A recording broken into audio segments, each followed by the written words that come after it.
Welcome to the 1000 Nights and 1 Night.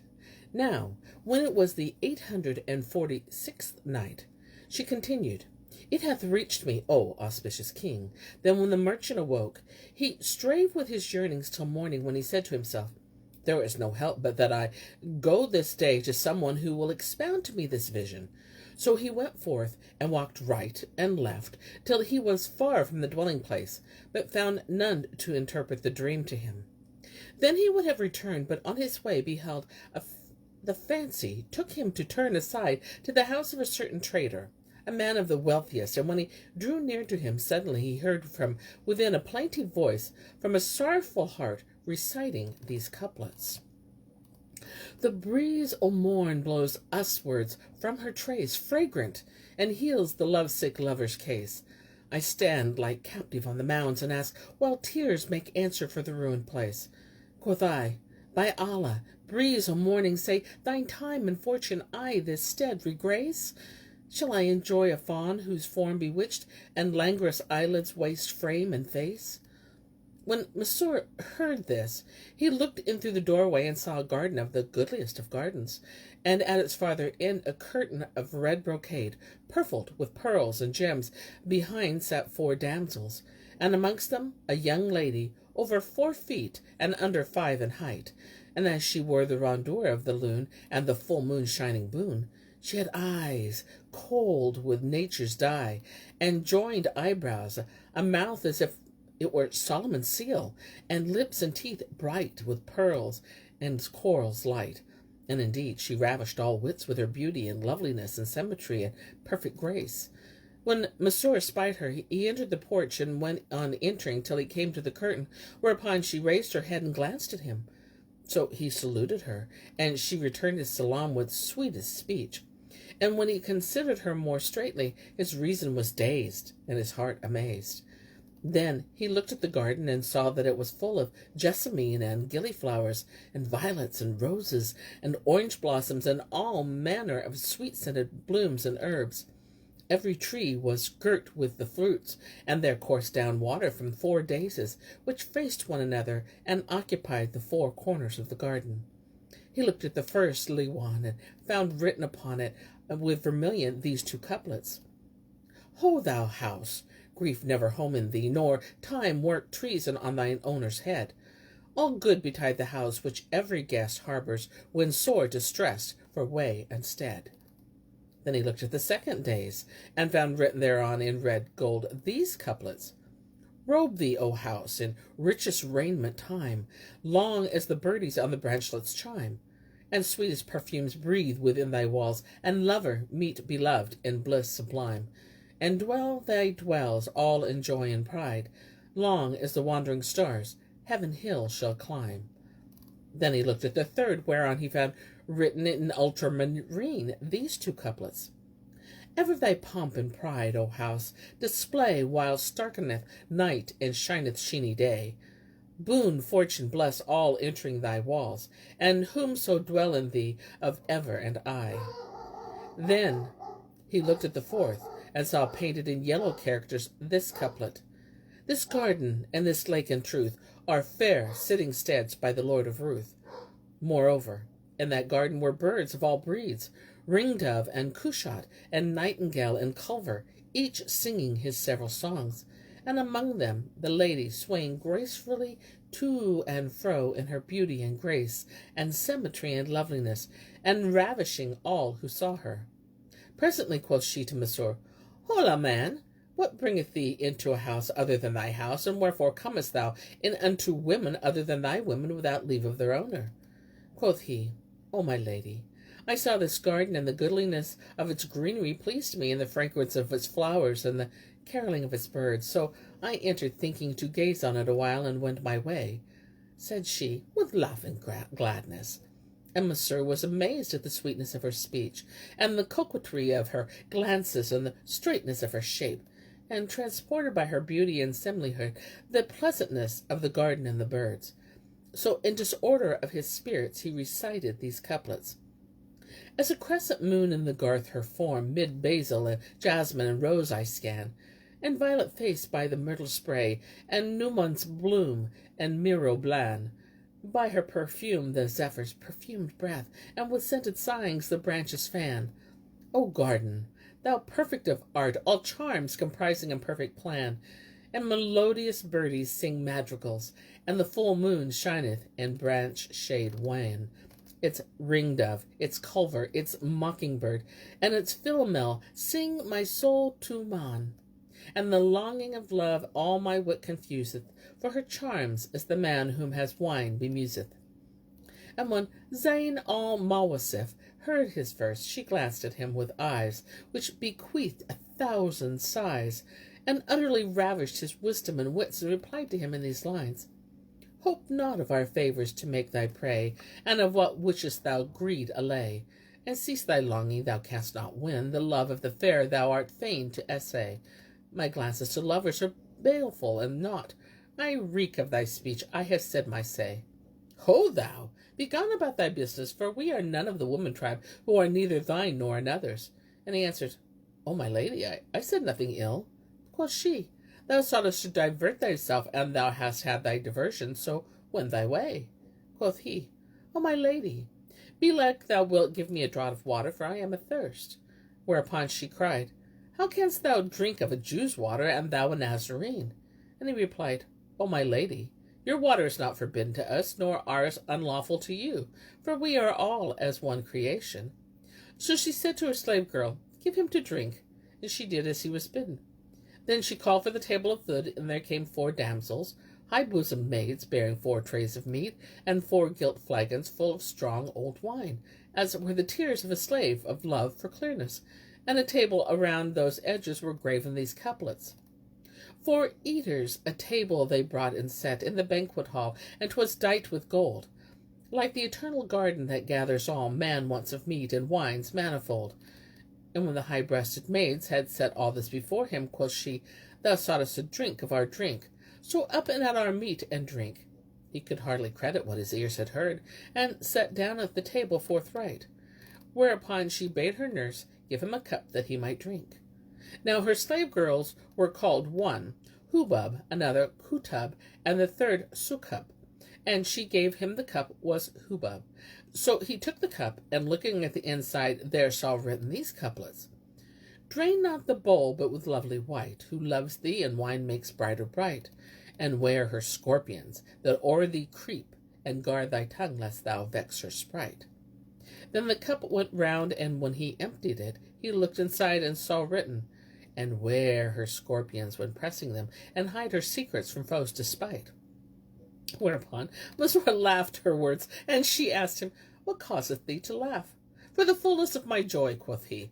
Presently the breeze blew on her, and the scarf fell from her head, and discovered a fillet of glittering gold, set with pearls and gems and jacinths, and on her breast was a necklace of all manner ring jewels and precious stones, to the center of which hung a sparrow of red gold, with feet of red coral, and bill of white silver, and body full of nad powder, and pure ambergris and odoriferous musk.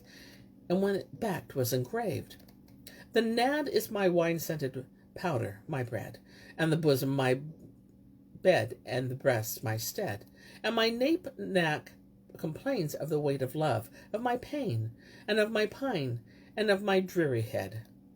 Then Masrur looked at the breast of her shift, and behold, thereon lay wroughten in red gold this verse: The fragrance of musk from the breast of the fair Zephyr borrows to sweeten the morning air. Masrur marveled at this with exceeding wonder, and was dazed by her charms, and amazement gat hold upon him. Then said Zayn Al-Mawasif to him, Be gone from us, and go about thy business, lest the neighbours hear of us, and even us with the lewd. He replied, By Allah, O my lady, suffer my sight to enjoy the view of thy beauty and loveliness. With this she was wroth with him, and leaving him, walked in the garden, and he looked at her shift sleeve, and saw upon it embroidered these lines: The weaver white wrote with gold ore bright, and her wrist on brocade rained a brighter light. Her palms are adorned with silvering sheen, and favour her fingers the ivory's white, for their tips are rounded like priceless pearls, and her charms would enlighten the nightliest night. And as she paced the garth, Masrur gazed at her slippers, and saw written upon them these pleasant lines: The slippers that carry these fair young feet cause her form to bend in graceful bloom. When she paces and waves in the breeze she owns, she shineth fullest moon in the murkiest gloom. She was followed by her women, leaving Hubab with Masrur by the curtain, upon whose edge was embroidered these couplets. Behind the veil a damsel sits with gracious beauty dight. Praise to the Lord who decked her with these inner gifts of sprite. Guards her the garden, and the bird fain bears her company. Gladden her wine draughts in the bowl, but makes her brighter bright. Apple and cassia blossom show their envy of her cheeks, and borrows pearl resplendency from her resplendent light, as though the sperm that gendered her were drop of marguerite. Happy who kisses her, and spends in her embrace that night. So Masrur entered into a long discourse with Hubab, and presently said to her, O Hubab, hath thy mistress a husband or not? She replied, My lady hath a husband, but he is actually abroad on a journey with merchandise of his. Now, whenas he heard that her husband was abroad on a journey, his heart lusted after her, and said, O Hubab, glorified be he who created the damsel and fashioned her. How sweet is her beauty, and how loveliness, and her symmetry and perfect grace. Verily, into my heart is fallen sore travail for her. O Hubab, so do that I come to enjoy her, and that thou shalt have of me what thou wilt of wealth, and what not else. Replied Hubab, O Nazarene, if she heard thee speak thus, she would slay thee, or else she would kill herself, for she is the daughter of a zealot of the Jews, nor is there her like amongst them. She hath no need of money, and she keepeth herself ever cloistered, discovering not her case to any. Quoth Masrur, O Hubab, and thou wilt but bring me to enjoy her, I will be to thee slave and foot-page, and will serve thee all my life, and give thee whatsoever thou seekest of me. But quoth she, O Masrur, in very sooth, this woman hath no lust for money, nor yet for men, because my lady Zayn Al-Mawasif is of the cloistered, going not forth her house door, in fear lest folk see her. And but that she bore with thee by reason of thy strangerhood, she had not permitted thee to pass her threshold. No, not though thou wert her brother. He replied, O Hubab, be thou our go-between, and thou shalt have of me 100 gold dinars, and a dress worth as much more, for that the love of her hath gotten hold of my heart. Hearing this, she said, O man, let me go about with her and talk, and I will return to thee in answer, and acquaint thee with what she saith. Indeed, she loveth those who berhyme her, and she affecteth those who set forth her charms and beauty and loveliness in verse. And we may not prevail over her save by wiles and soft speech and beguilement. Thereupon Hubab rose, and going up to her mistress, accosted her with privy talk of this and that, and presently said to her, O my lady, look at yonder young man, the Nazarene, how sweet is his speech, and how shapely his shape. When Zayn Al-Mawasif heard this, she turned to her and said, And thou like his comeliness? Love him thyself. Art thou not ashamed to address the like of me with these words? Go bid him be gone about his business, or I will make it the worse for him. So Hubab returned to Masrur, but acquainted him not with that which her mistress had said. Then the lady bade her hie to the door, and look if she saw any of the folk, lest foul befall them. So she went, and returning said, O my lady, without are folk in plenty, and we cannot let him go forth this night. Quoth Zayn Al-Mawasif, I am in dole because of a dream I have seen, and I am fearful therefrom. And Masrur said, What sawest thou? Allah never trouble thy heart. She replied, I was asleep in the middle of the night, when suddenly an eagle swooped down upon me from the highest of the clouds, and would have carried me off from behind the curtain, wherefore I was affrighted at him. Then I awoke from sleep, and bade my women bring me meat and drink, so happily when I had drunken, the dolour of the dream would cease from me. Hearing this, Masrur smiled, and told her his dream from first to last, and how he had caught the dove, whereat she marvelled with exceeding marvel. Then he went on to talk with her at great length, and said, I am now certified of the truth of my dream, for thou art the dove, and I the eagle, and there is no hope but that this must be, for the moment I set eyes on thee, thou tookest possession of my vitals, and settest my heart afire for love of thee. Thereupon Zayn Al-Mawasif became wroth with exceeding wrath, and said to him, I take refuge with Allah from this. Allah upon thee, be gone about thy business, ere the neighbours espy thee, and there betide a sore reproach. Adding, Hark ye, man, let not thy soul covet that it shall not obtain. thou weariest thyself in vain, for I am a merchant's wife and a merchant's daughter, and thou art a druggist. And when thou sawest a druggist and a merchant daughter conjoined by such sentiment, he replied, O my lady, never lacked lovelies between folk. So cut thou not off from me hope of this, and whatsoever thou seekest of me of money and raiment and ornaments and what not else, I will give thee.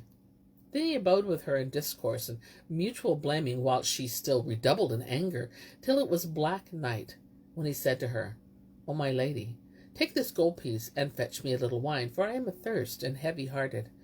So she said to the slave-girl Hubub, Fetch him wine, and take naught from him, for we have no need of his dinar.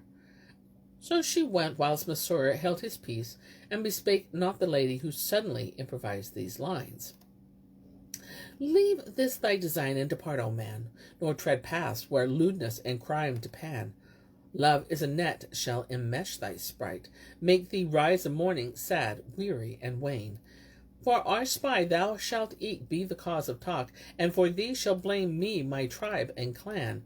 Yet scant I marvel thou lovest a fair. Gazelles hunting lions we eye shall scan. And he answered her with these. Joy of boughs, bright branches of Mirablan, have ruth on the heart of all charms unmanned. Death cup to the dregs thou darest me drain, and dawn weed of love with its bane and ban. How can sooth I a heart which for stress of pine burns with living coals which my longings fan? Hearing these lines she exclaimed, Away from me! Quoth the saw, Whoso looseth his sight wearieth his sprite. By Allah, I am tired of discourse with thee, and chiding, and indeed thy soul coveteth that shall never become thine. Nay, though thou gave me weight of gold, thou shouldest not get thy wicked will of me, for I know naught of the things of the world, save pleasant life by the boon of Allah Almighty. He answered, O my lady Zayn Al-Mawasif, ask of me what thou wilt of the goods of the world. Quoth she, What shall I ask of thee? For sure thou wilt fare forth and prate of me in the highway, and shall become a laughing-stock among the folk, and they will make a byword of me in verse, saying, Me, who am daughter of the chief of the merchants, and whose father is known of the notables of the tribe. I have no need of money or raiment, and such love will not be hidden from the people, and I shall be brought to shame, I and my kith and my kin. With this, Masrur was confounded, and could make no answer, but presently she said, Indeed, the master thief, if he steal, stealeth not but what is worth his neck, and every woman who doeth lewdness with other than her husband is styled a thief. So if it must be thus, and no help, thou shalt give me whatsoever my heart desireth of money and raiment, and ornaments, and what not. Quoth he, And thou sought of me the world, and all its regions contained from east to west, 'twere but a little thing compared with thy favour. And quoth she, I will have of thee 3 suits, each worth 1,000 Egyptian dinars, and adorned with gold, and fairly purfled with pearls and jewels and jacinths, the best of their kind. Furthermore, I require that thou swear to me that thou wilt keep my secret, nor discover it to any, and that thou wilt company with none but me.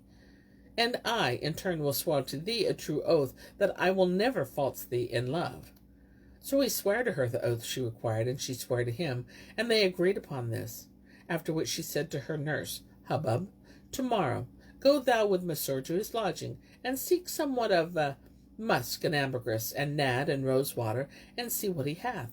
If he be a man of condition, we will take him into favour. But an he be otherwise, we will leave him. Then said she to him, O Masrur, I desire somewhat of musk and ambergris, and aloes wood and nad. So do thou send it to me by Hubub.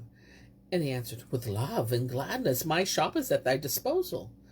Then the wine went round between them, and their seance was sweet. But Masrur's heart was troubled for the passion and pining which possessed him. And when Zayn Al-Mawasif saw him in this plight, she said to her slave girl, Succub, arouse Masrur from his stupor. Maybe he will recover. Answered Succub, hearing and obedience, and sang these couplets. Bring gold and gear as in lover thou, and him thy love's success shalt row.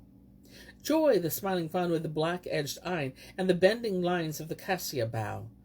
On her look, and marvel therein shalt sight, and pour out thy life ere thy life-term show. Love's effect be this, and thou weet the same, but in gold deceive thee, leave gold and go.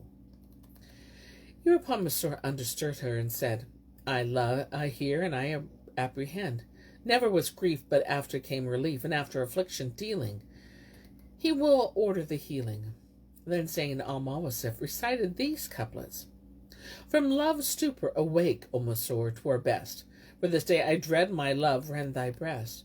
And tomorrow, I fear me folks' marvel tales shall make us a byword from east to west. Leave love of my like, and thou'lt gain thee blame. Why turn thee uswards? Such love's unblessed.